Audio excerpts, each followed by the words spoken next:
Ça a été toujours un réel plaisir de vous retrouver pour le nouveau numéro de votre magazine État de la Nation, chers internautes.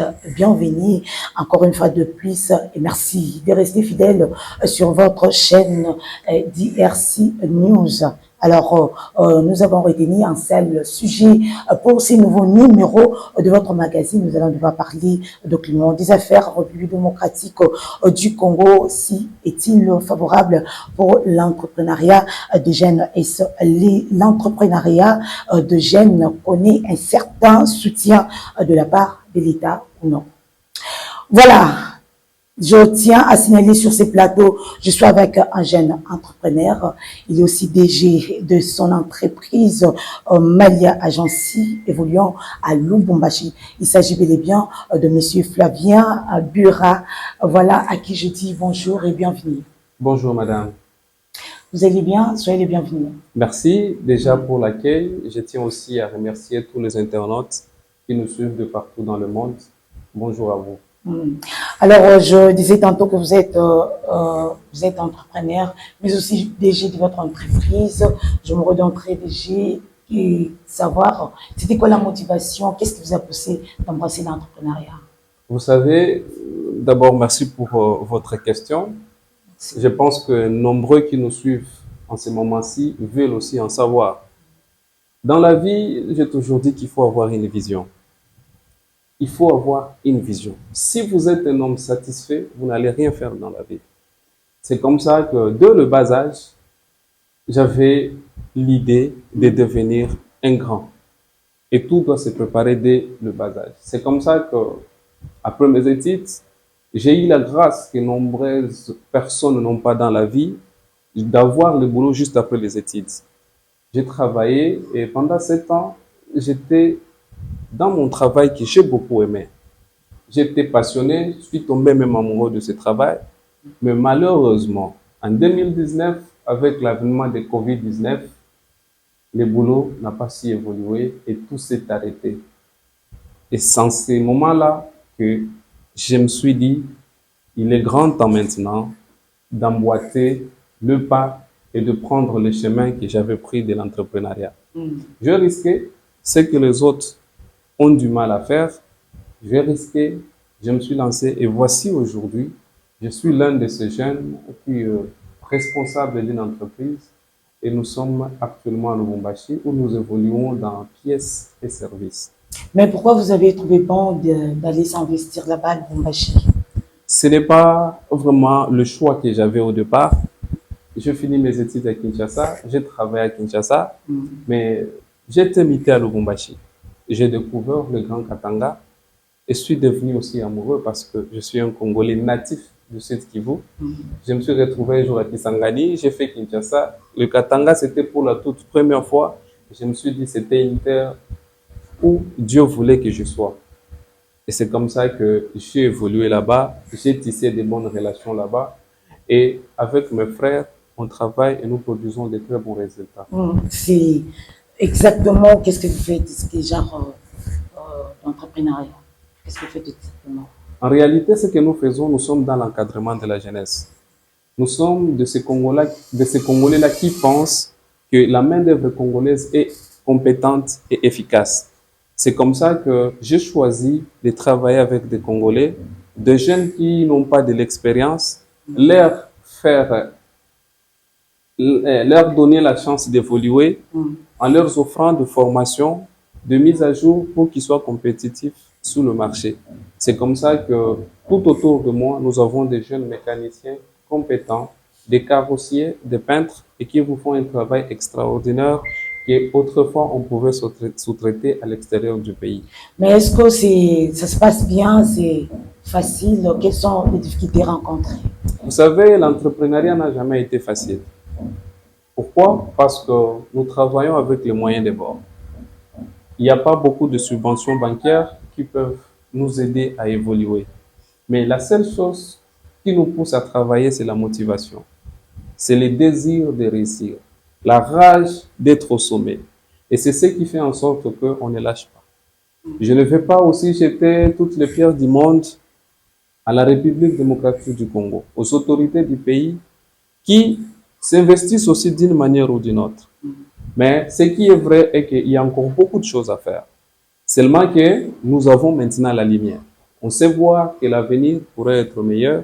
On sait voir que si on continue, on ne laisse pas les choses nous échapper, on peut produire de très bons résultats. Raison pour laquelle je remercie d'abord l'autorité de l'ARSP, l'honorable Miguel Kacham, le DG de l'ARSP, qui y a fait un pas. Et aujourd'hui, la sous-traitance congolaise est en train de voir la lumière que nous n'avons pas il y a 5-10 ans passés. Très bien. Est-ce que, parce que nous avons déjà abordé cette thématique que nous avons retenue, est-ce qu'aujourd'hui, l'entrepreneuriat de jeunes connaît un certain soutien de la part de l'État? Oui, je pense l'avoir dit. Pour certaines personnes, il y a ceux qui reçoivent aujourd'hui quelques subventions, mais c'est pas suffisant. C'est 1 sur 100. J'aurais bien voulu que... 1 sur 100, c'est absolument rien. Il y a la lumière. Parce que même au début, Dieu créa la terre. Mais il n'y avait pas tout ce que nous voyons aujourd'hui. Mais il y avait déjà de l'espoir. Aujourd'hui, je peux dire que cette lumière qui se trace aujourd'hui, si nous nous forçons, nous travaillons dur, nous pouvons faire de miracles. La volonté d'aider est là. Mais est-ce que... Là, après 30 ans, ça va prendre du temps. Je ne vais pas espacer ça dans la durée du temps, mais je pense que ce qui est important, c'est l'éveil de la conscience. Aujourd'hui, tout le monde peut être capable de faire quelque chose s'il veut réellement valoriser ce qu'il a. Et je parlais tantôt avec un frère et un ami qui m'avait dit, il y a de ces jeunes Congolais qui sont satisfaits de leur état. Le jour où vous serez insatisfait de votre état, vous allez vous lever, vous allez travailler et vous allez innover. Je prends un bête exemple. Pour un travailleur qui s'attendait à un boulot où il aura $300 le mois, il se retrouve avec un travail de 500. Vous pensez que cette personne pourra encore chercher plus? Non. Tant que vous vous retrouvez normal, satisfait d'une vie qui ne vous méritez pas, vous allez continuer comme ça. Mais si vous sentez que non, je dois aller au-delà, je dois faire plus, et surtout si vous avez une vision sur votre vie, vous avez un projet d'avenir, vous devez vous lever, vous devez travailler et produire des miracles. Mais ce qui est bizarre, c'est que nous le savons très bien que les jeunes Congolais sont conscients. Non, ça, vous frappez fort. Je ne peux pas dire ça en tant que jeune Congolais. Ma majorité. Vous savez, je pense que c'est une question d'encadrement. Et je remercie d'ailleurs Madame la gouverneure du Lualaba, Fifi Mansouka, qui travaille sur ce projet d'encadrement de la jeunesse. Et je remercie aussi le gouverneur du Haut-Katanga, son Excellence Kiabula Wandali, le père des entrepreneurs. Je l'appelle comme ça parce qu'il suit toujours les entrepreneurs de près. Je sais qu'il a la volonté de faire, mais si les choses évoluent très bien, on ne va pas regretter de son passage sur la tête de cette province. Mais ce que je vais dire maintenant, pour la conscience de la jeunesse, c'est une question d'encadrement. Nous devons nous faire confiance. Chacun, avec son savoir-faire, doit promouvoir le savoir-faire de l'autre. Et c'est ce qui fera en sorte que nous puissions aller de l'avant. Parce qu'il est dit que seul, on va vite, mais ensemble, on va plus loin. Très bien, merci beaucoup. Alors, quels sont les éléments qui défavorisent l'écoulement des affaires en République démocratique du Congo? Vous savez, je dois être sincère avec vous et avec moi-même. Allez-y. Et les éléments qui découragent beaucoup plus, ce sont des tracasseries. Okay. Je n'ai jamais compris en tant qu'entrepreneur comment est-ce que celui qui est au début des affaires peut avoir des difficultés de trouver des documents.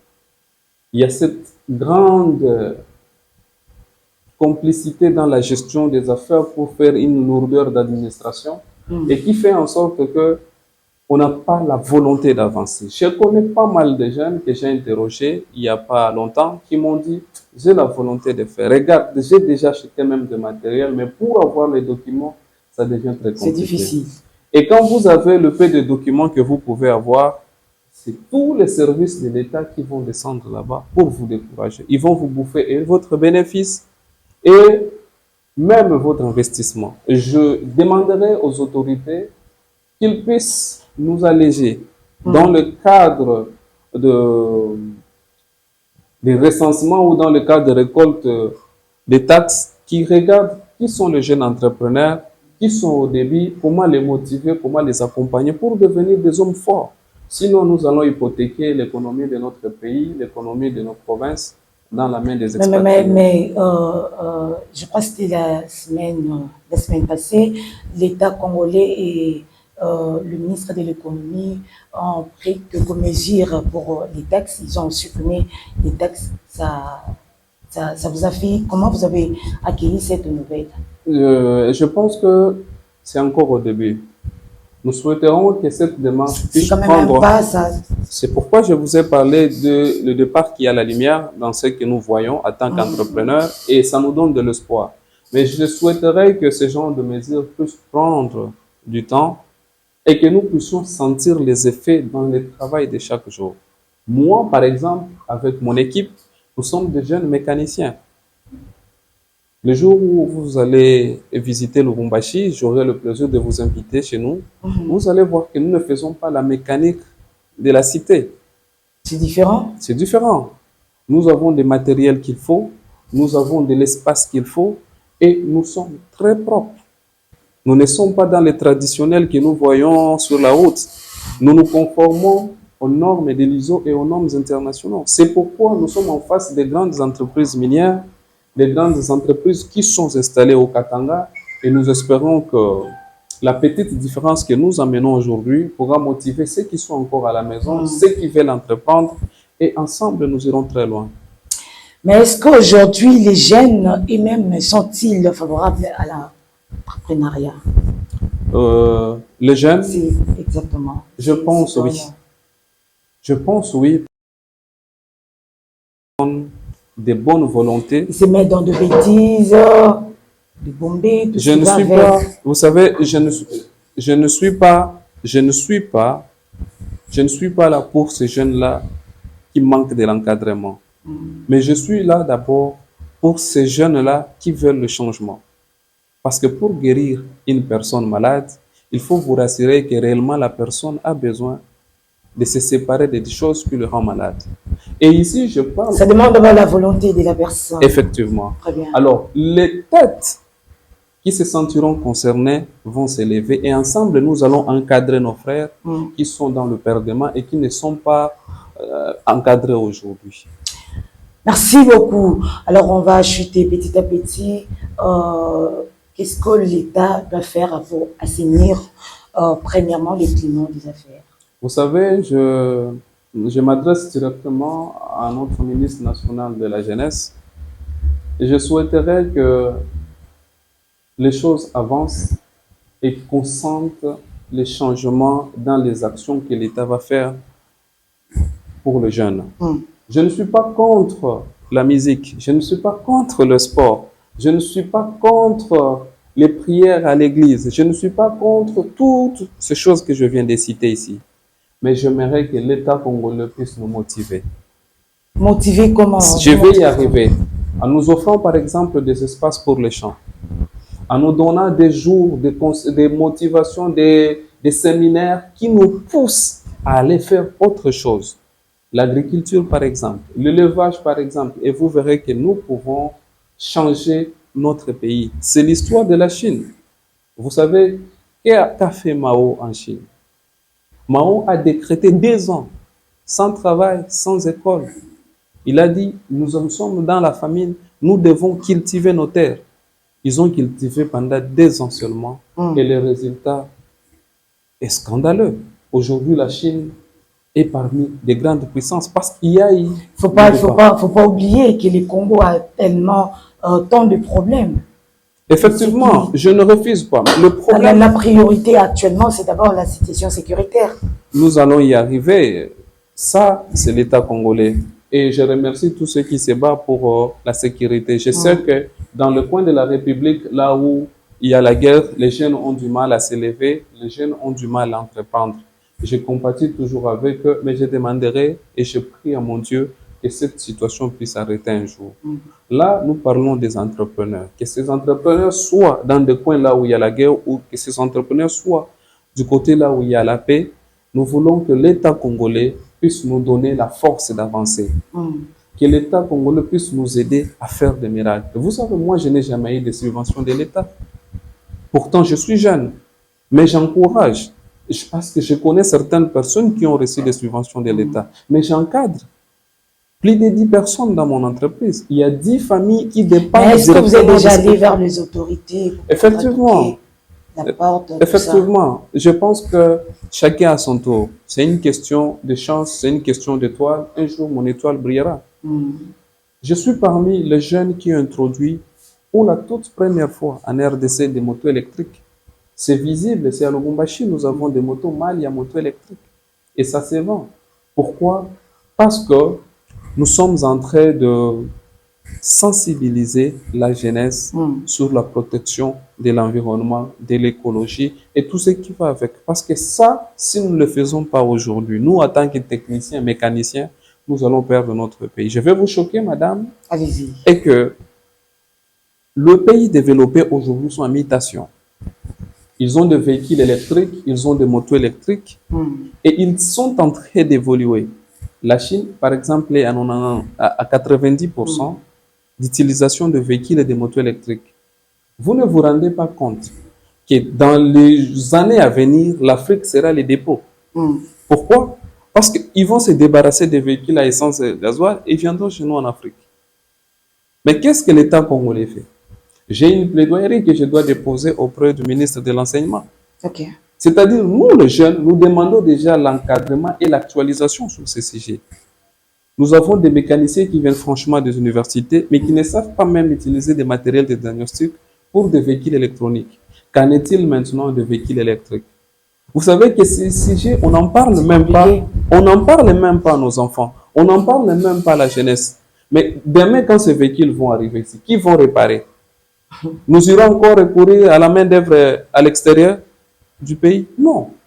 Encore demain, il y aura certaines personnes de l'extérieur qui viendront ici, qui vont venir avec leurs entreprises et puis vont commencer à nous bouffer de l'argent alors qu'on avait le temps d'encadrer la jeunesse et autres. C'est pourquoi je vous dis, je suis debout pour cette jeunesse.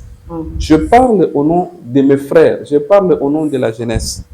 Nous avons besoin de l'encadrement. Nous ne voulons plus les corbeaux et les renards à l'école. Nous voulons qu'on puisse nous initier à de nouvelles technologies, qu'on puisse nous amener, qu'on soit à la page et à la hauteur, d'être une main-d'œuvre compétente demain et utile pour la République. C'est ce que je fais aujourd'hui, c'est ce que le Katanga est en train de faire via mon entreprise et j'espère bien que ça sera étendu dans toute la République pour que le message puisse bien passer. Alors, on va chuter. Ma dernière question est de savoir, aujourd'hui, l'État congolais doit jeter un coup d'œil à l'entrepreneuriat, à l'agriculture, tout ce qui va avec, pour que ce pays se développe. Effectivement, sans ça, on ne fera rien. Nous serons toujours indépendants. Si ce n'est pas la Zambie pour nourrir les gens au Katanga, si ce n'est pas le Burundi, le Rwanda et les autres pays frontaliers, mais on va souffrir. On va souffrir. Nous avons besoin que l'État congolais puisse mettre la main sur l'entrepreneuriat des jeunes parce que nous sommes une plaque tournante. Et puis nous marchons avec une promesse du chef de l'État qui a dit qu'il créera des millionnaires congolais via les entrepreneurs. Nous avons cette promesse. Nous sommes assoiffés d'être millionnaires. Mais il faut être aussi patient parce que c'est un processus. Effectivement, nous sommes patients. Très bien. Nous savons que pour y arriver, ce sont des processus. Et c'est pourquoi nous demandons à l'État de s'impliquer en nous construisant des routes de dessertes agricoles, en nous poussant vers l'agriculture, en nous poussant vers l'élevage et à promouvoir les jeunes talents. C'est ce qui fera en sorte que le pays puisse aller de l'avant. Très bien, merci beaucoup. Vous allez regarder votre caméra dans 30 secondes parce que là, nous sommes à la fin, on doit libérer le plateau. Ok, devons nous retenir. Et quel est votre message? Quel est le message que vous adressez aux autorités congolaises? Regardez votre caméra. Merci beaucoup. Je tiens sincèrement d'abord à remercier les autorités de mon pays. Ceux-là qui se donnent des nuits blanches pour travailler au nom de la jeunesse. Ceux-là qui savent la douleur que nous portons dans nos cœurs, surtout pour les jeunes qui se trouvent dans des coins où il y a encore la guerre. Je demande aux autorités de nous donner le voies et moyens pouvant nous faciliter à atteindre nos objectifs. Oui, c'est bien être subventionné, c'est bien d'avoir de l'argent, mais nous voulons un accompagnement de l'État congolais, que ce soit sur le plan juridique, que ce soit sur le plan administratif, que ce soit sur le plan sécuritaire, que ce soit sur le plan financier. Cela fera en sorte qu'on aura moins de bandits, on aura moins de rebelles, moins de colons, et on aura une jeunesse consciente capable de développer son propre pays. Merci. Merci beaucoup d'être venu, Monsieur Flavien. Merci, madame, je vous remercie. D'accord. Alors, chers internautes, ça n'est fini pour aujourd'hui. Je crois qu'on se verra prochainement pour un nouveau numéro de votre magazine État de la Nation. Je dis un grand merci à l'équipe technique. Bonne suite des programmes. Ciao. Merci beaucoup.